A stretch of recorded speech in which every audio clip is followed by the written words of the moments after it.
Hello fellow Yugisian, welcome to our Insight Pod, Yugis Insight Pod, where we dive into different topics and different cultures with our guests. And I am your host, my name is Andara, and I will be your guide into this dynamic audio experience. Nah, teman-teman sekalian, kita sekarang udah ada nih guest yang akan menemani kita di Insight Pod pertama kali ini. Penasaran gak sih siapa? Aku kasihin sedikit ya. Jadi, dia itu adalah seorang anggota Yugis dari Vkom. Nah, udah penasaran belum siapa? Let's welcome our guest, Indri Silviani. Halo Gisian, aku Indri Silviani dari Fakultas Ilmu Komunikasi Universitas Islam Bandung. Saat ini aku di semester 6 di Vkom Unisba. Keren banget ya, udah semester 6 nih gitu. Ya tapi aku juga sebenarnya udah semester 8 ya, udah cukup tua ya. Gimana untuk kuliahnya sekarang Kak Indri? Alhamdulillah kuliahnya lancar. Selain di kelas, aku juga sering ikut laboratorium dan juga pastinya ikut kegiatan. Salah satunya adalah Yugis dari KUI atau Kantor Urusan Internasional Unisba. Wah keren banget ya. Jadi teman-teman nih jangan lupa nanti kalau misalkan Yugis ini sudah membuka pendaftaran lagi, ayo kita sama-sama untuk jadi fellow Yugisian. Nah, selanjutnya kita mau bahas topik apa sih sekarang, Teh? Nah, pas banget nih kalau kita ngomongin komunikasi, ini tuh bahasan yang penting banget nih, Teh Anda. Karena kita bakal bahas tentang cross-cultural communication atau komunikasi lintas budaya. Nah, cross-cultural communication ini itu sendiri terjadi nih di antara dua atau lebih individu yang dimana mereka berasal dari budaya yang berbeda. Nah, biasanya kan kalau kalian traveling ke luar negeri atau mungkin exchange program gitu ya Teh ya. Nah, itu akan terjadi yang namanya cross-cultural communication. Nah, gimana sih sebenarnya cross-cultural communication selama traveling deh? Oke, nah seperti yang kita semua tahu ya, cross-cultural communication seperti artinya ini komunikasi lintas budaya. Kalau kita ngomongin tentang komunikasi, pastinya adalah penyampaian pesan dari komunikan ke komunikator yang biasanya pesannya itu berisi berbagai jenis nih Teh. Bisa tentang edukasi, persuasi, bahkan koersif atau paksaan gitu ya. Nah, tapi kalau ketika kita traveling, pastinya kan kita juga butuh nih si cross-cultural communication ketika kita sedang traveling atau berpergian, dimana mungkin kalau nantinya kita bercengkrama dengan orang-orang dari luar negeri, pastinya kan punya keberagaman budaya, bahasa, bahkan kebiasaan gitu ya Teh. Nah, jadi cross-cultural communication ini sangat-sangat penting nih buat Yugisian untuk diterapkan ketika traveling. Nah, kalau misalnya nih kita kan mau berusaha nih gitu ya, mau cross-cultural nih gitu.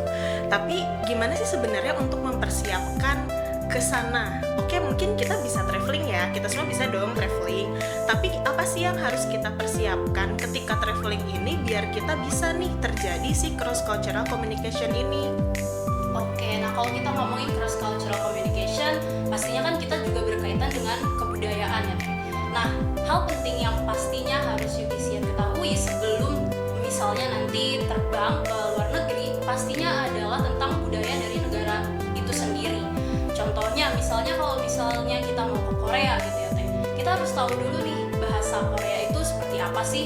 Kemudian juga gimana sih cara mereka dalam menjaga tamu ketika kita datang ke sana. Bagaimana sih khas atau ciri khas dari makanan yang mereka sering konsumsi, cara makan mereka, dan lain sebagainya. Itu yang harus kita siapkan. Selain itu, selain pastinya tadi seputar budaya setempat, kita juga harus siap secara mental gitu ya. Secara mental yang pastinya nanti kita harus tahu juga nih gimana sih cara berkomunikasi dengan baik, entah itu dalam hal public speaking maupun dalam hal gesture ya Teh. Karena pastinya setiap cross-cultural communication itu penting banget dalam body language atau gesture, di mana menjadi komunikasi nonverbal kita kepada foreigner gitu. Nah, jadi itu sih yang menurut aku yang sangat penting untuk kita siapkan sebelum teman-teman nantinya mungkin harus abroad. Nah, kalau misalnya nih ya Teh ya, aku pengen ke Korea nih, terus aku mau nyari opa-opa gitu kan ya buat cross-cultural communication gitu. Gimana nih, ada tips-tipsnya nggak? Misalnya kalau misal kita ke Korea tuh pengen ketemu sama lawan jenis gitu misalnya, ya gimana sih biar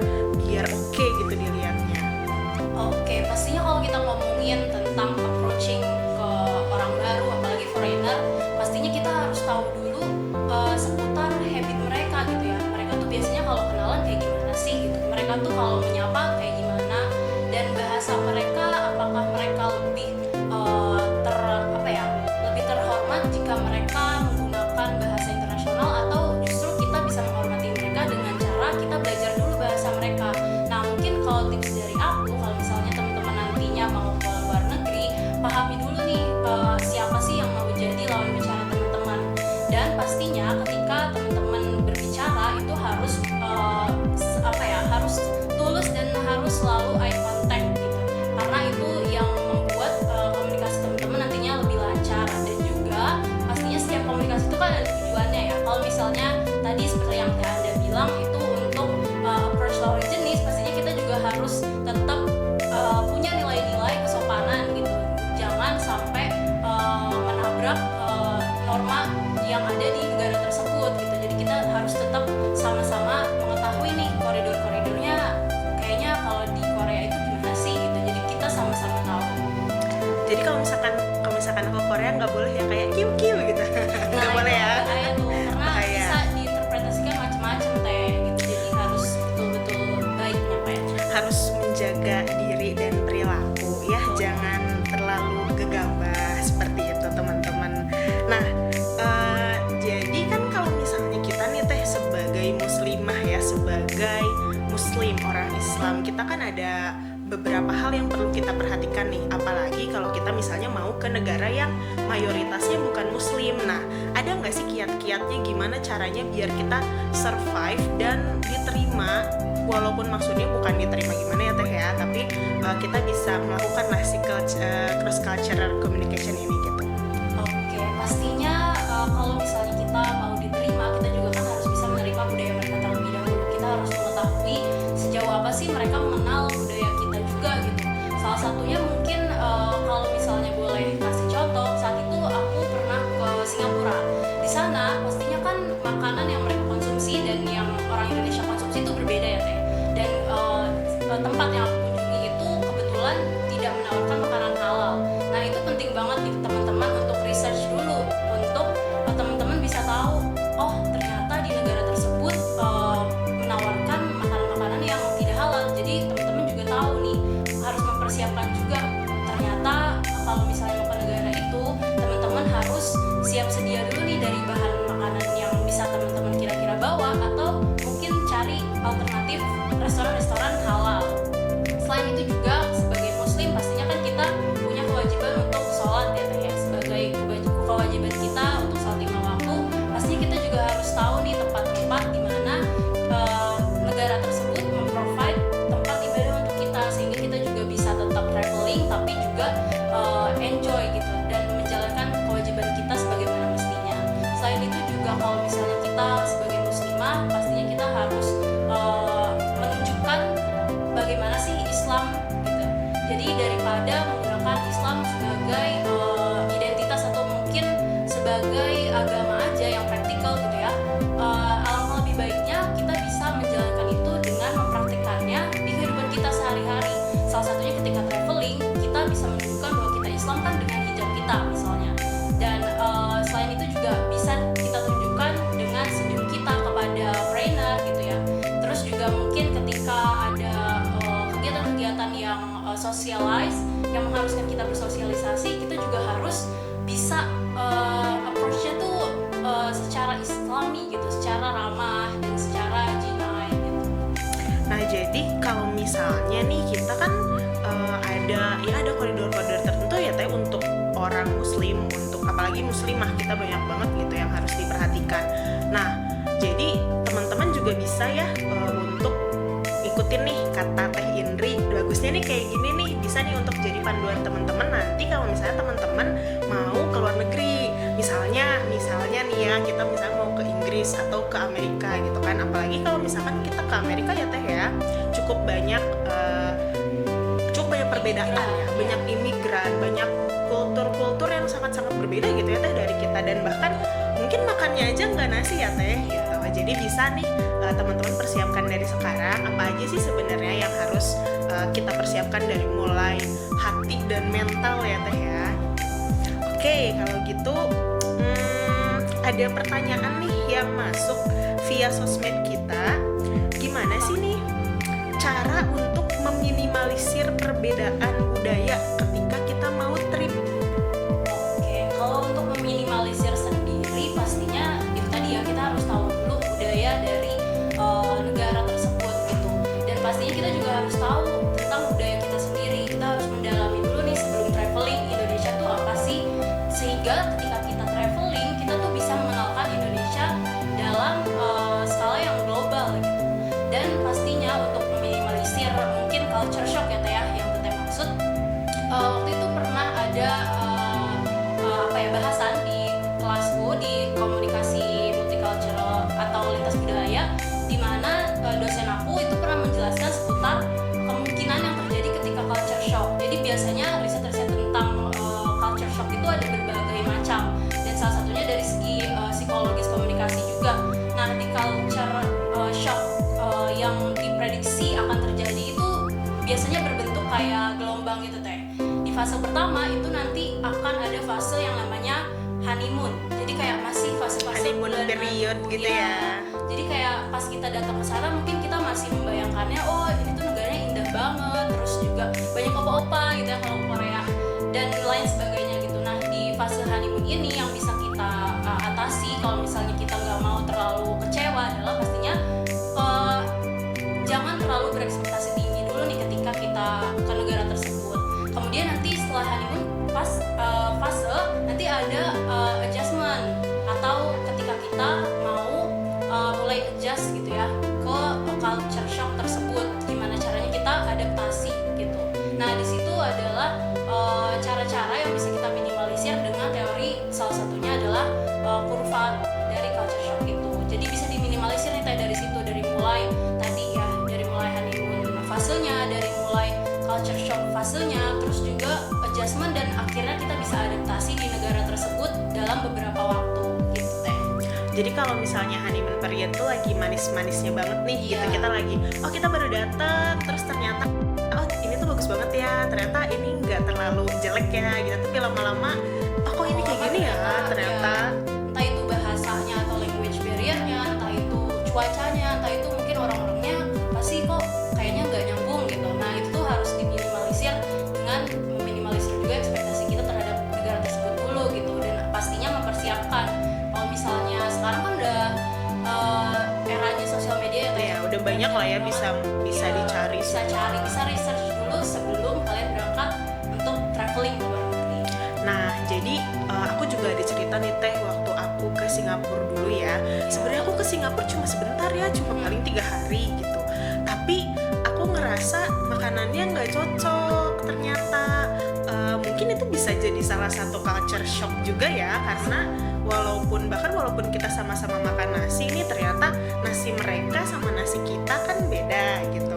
Jadi di sana aku ngerasa bahwa ini aku nggak bisa makan nih gitu. Jadi akhirnya aku makan di convenience store aja gitu, makan cemilan gitu. Jadi mungkin teman-teman nih, apalagi orang Indonesia ya, yang paling nggak bisa banget nggak makan nasi, itu hati-hati banget kalau misalkan kalian ke negara-negara yang Eropa gitu misalnya, karena mereka tuh jarang yang makannya roti ya kebanyakan ya, jarang yang dia serve nasi gitu. Jadi kalau misalkan emang kalian perutnya tidak terbiasa dengan makan roti, ya mungkin bisa masak nasi dari rumah gitu.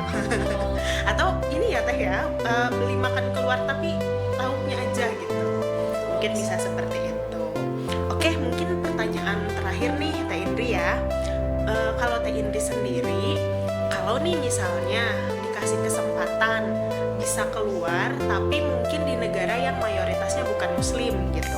Kalau Singapura kan mungkin masih deket ya sama kita gitu, nggak terlalu jauh. Nah, apa sih yang akan Teh Indri lakukan selama, jadi ketika datang, selama di sana, dan ketika pulang? Oke, kalau aku sendiri pastinya seperti yang aku sampaikan tadi, aku dapat ilmu perihal kemungkinan culture shock dengan kurva tadi.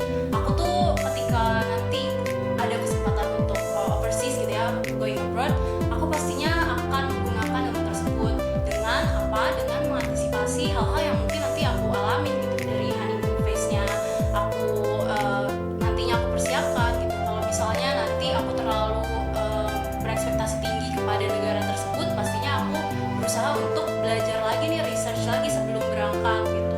Dan yang selanjutnya culture shocknya aku juga pastinya bisa lebih enjoy lagi gitu dengan culture yang ada di sana, dengan pastinya engage sama komunitas lokal gitu teh, karena kan pasti kalau misal kita abroad kita tuh jadi minoritas gitu ya teh, entah itu dari segi agama kita atau bahkan ras kita gitu kan. Jadi mungkin salah satu yang bakal aku lakuin adalah gabung dengan komunitas yang ada, entah itu komunitas Indonesia ataupun komunitas internasional yang ada di sana. Selanjutnya mungkin kalau dari adjustment fase itu aku juga bakal mulai pastinya mendalami entah itu dari segi language mereka atau bahasa mereka, kemudian juga dari segi cuaca mungkin yang di sana yang mungkin di Indonesia sangat berbeda gitu ya. Terus juga pastinya kalau misalnya kita bicara tentang adjustment, pastinya untuk bisa menerapkan apa sih yang udah kita terapkan di Indonesia dan bisa kita terapkan juga di luar negeri, entah Bisa itu dibawa ya. entah itu lifestyle, entah itu makanan gitu. Jadi kita bisa lebih enjoy lagi menjalani apapun yang nantinya kita jalankan di luar negeri. Terus selanjutnya di fase adaptasi pastinya kan nanti udah settle nih, udah kayak terbiasa gitu ya teh. Nah di situ pastinya kiat-kiatnya adalah jangan terlena juga, karena kan pasti kalau kita abroad kita kan ada tanggung jawab ya teh. Misalnya kita abroad untuk kuliah gitu, tapi kan kita juga ada tanggung jawab lain, entah itu tentang agama kita atau mungkin untuk kembali lagi ke negara asal kita di Indonesia untuk mengabdi gitu. Jangan lupa sama kulitnya gitu ya. Jadi teman-teman nih, untuk teman-teman terutama yang mau ke luar negeri ya, untuk our fellow Yugisian, bisa dicoba ya, bisa diterapkan nih dari Teh Indri. Mungkin teman-teman ada nih, aku pengen ke Norwegia gitu misalnya, atau aku pengen ke Hungaria gitu kan, siapa tahu ya mungkin gitu bisa. Nah jadi teman-teman, yang pertama jangan banyak ekspektasi ya, jangan terlalu tinggi ekspektasinya, karena kita tetap aja nggak tahu nih di luar sana ada apa dan akan seperti apa. Kemudian teman-teman juga bisa untuk ini ya, bisa beradaptasi mungkin dari mulai bahasa seperti itu ya teh ya. Apalagi kalau bahasa ya gitu, jadi Bisa belajar dulu sebelum. betul, jadi kita bisa teman-teman ya, dan kita juga bisa belajar dulu tentang bahasanya. Kemudian silakan kita bisa research juga dari luar, gimana sih sebenarnya kehidupan yang ada di kota atau negara yang kalian tuju. Mungkin segitu dulu ya Teh Indri, makasih banyak. Makasih banyak. Iya, ternyata ini ya obrolan kita hari ini Seru tuh sangat banget ya. fruitful banget ya, seru banget. Semoga bermanfaat buat teman-teman nantinya yang berencana atau mungkin dapat kesempatan untuk abroad. Betul. Nah, teman-teman, mungkin sekian dulu nih obrolan seru kita sama Teh Indri. Terima kasih banyak sudah menonton kami berdua. Bye-bye fellow Yugisian. See you at our next Insight Pod.